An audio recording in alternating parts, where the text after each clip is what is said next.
Irden şum habar geldi. Ýürek sanjyp agyrdy. Gitdi bugün sungatyň ýene-de bir ägirdi. Ulu abraý gazandy, Akyldyr paýhas bile.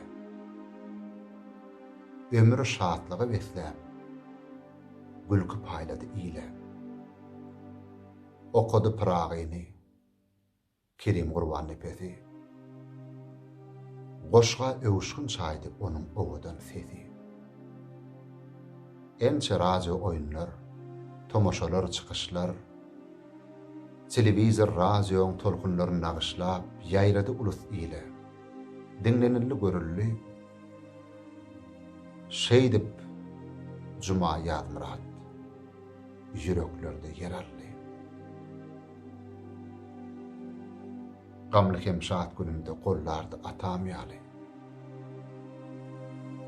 Men hut şondan öwrendim. Durmuşda taplanmaly. Bugün ol aramyzdan gidiberdi sogrulyp. Hosarsyz ýetim ýar galdym ýanyp-gowrulyp.